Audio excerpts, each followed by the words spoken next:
Mega daughter Niharika Konidela తన pink elephant pictures banner పై నిర్మిస్తున్న crazy fantasy entertainer Rakasa. April 3న గ్రాండ్ గా రిలీజ్ కాబోతున్న ఈ సినిమా ప్రమోషన్స్ జోరుగా సాగుతున్నాయి. రీసెంట్ గా ప్రీ రిలీజ్ మ్యాడ్నెస్ పేరుతో ప్రమోషన్ మీట్ నిర్వహించారు మేకర్స్. ఫస్ట్ అండ్ ఫార్మోస్ట్ నేను అనుకుంటున్నాను కాంటెంట్ అండి. మా గ్లిమ్స్ ఇంకా మా టీజర్ చాలా సార్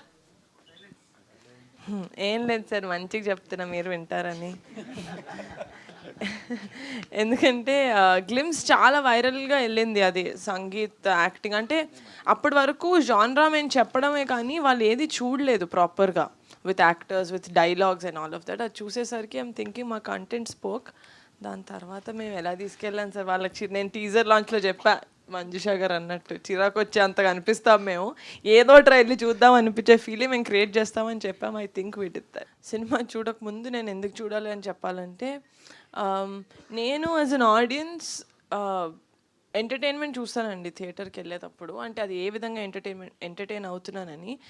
ఈ మధ్యన అంటే ఫ్యామిలీ ఎంటర్టైనర్స్ అని అంటున్నారు కానీ యాక్చువల్గా థియేటర్కి వెళ్ళి చూస్తే ఒక ఫ్యామిలీతో కూర్చుంటే ఐదర్ ఒక సీనో ఒక సాంగో ఏదో ఒకటి కొంచెం అన్కంఫర్టబుల్గా ఉంటుంది. అది నిజంగా ఫ్యామిలీతో కూర్చొని చిన్నపిల్లలు వాళ్ళతో చూసేలా లేదు. ఏంటి సినిమా మొత్తం స్టార్ట్ నుంచి ఫినిష్ వరకు. నేను ఫస్ట్ నుంచి ప్రామిస్ చేస్తుంది ఏంటంటే ఫ్యామిలీ మొత్తం వెళ్ళి ఎంటర్టైన్ అయ్యి మంచి సినిమా చూసాను రా అని బయటకు రావాలి. That was my motive for Rakasa. That is what we did. Cinema start చేసిన దగ్గర నుంచి నేను ఏం మాట్లాడినా ఏం చేసినా వైరల్ అవుతుంది సార్. ఏదైతేనే బజ్ బాగుండాలి అంతే. నిహారిక గారి ప్రొడక్షన్లో సంతోష్ గారు, సంగీత్ గారు, సారీ సంతోష్ ఎక్కడ చూస్తా. రైట్. నిహారిక గారి ప్రొడక్షన్లో వర్క్ చేయడం వల్ల మీకు పవన్ కళ్యాణ్ గారితో ఫోటో దొరికింది, రామ్ చరణ్ గారితో వీడియో దొరికింది. నెక్స్ట్ చిరంజీవి గారితో లంచ్ ఆర్ డిన్నర్ ఎక్స్పెక్టింగ్ ఎట్లా సార్? కొంచెం గట్టిగా చెప్పండి సార్. చిరంజీవి గారితో డిన్నర్ లంచ్ ఎందుకు అంత ఫేమస్ అవుతున్నారా? మీరు వాళ్ళని చూస్ చేసుకొని సినిమాలు చేస్తున్నారా అని అడుగుతున్నాను నేను. లేదు సార్, అలా కుదిరింది అంతే. గ్రహాలు అనుకూలించడం వల్ల జరిగింది కానీ అలా ఏదో ప్లాన్ చేసుకుంది కదా సార్. చూస్తున్నాము అప్పటికే నెట్ఫ్లిక్స్ వాళ్ళు ఆ సినిమా ఏంటో తెలియదు. కనీసం నెట్ఫ్లిక్స్ మాది గ్లిమ్స్ కానీ మేము కనీసం ఆ బేసిక్ ఏది కూడా వాళ్ళకి చూపించలేదు.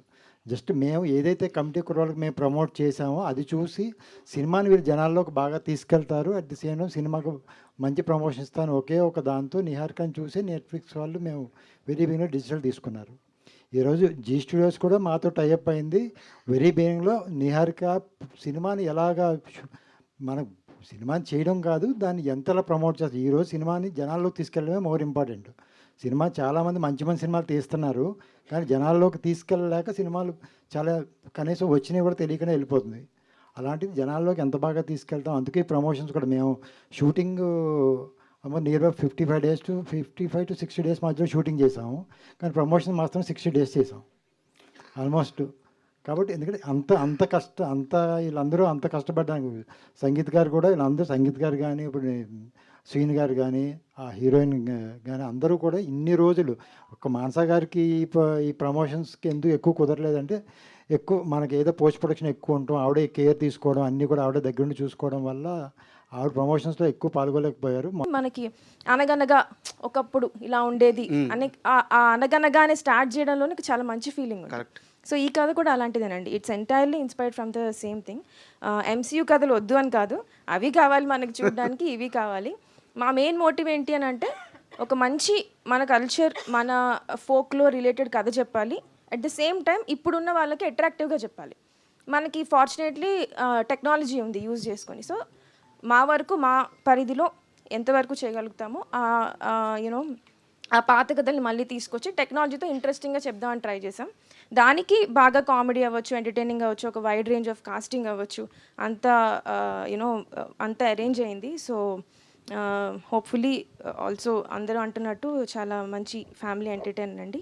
అందరూ థియేటర్స్కి వచ్చి ఒక చందమామ కథని మోడర్న్ టెక్నాలజీతో ఒక మంచి ఎంటర్టైన్మెంట్తో చూసి ఎంజాయ్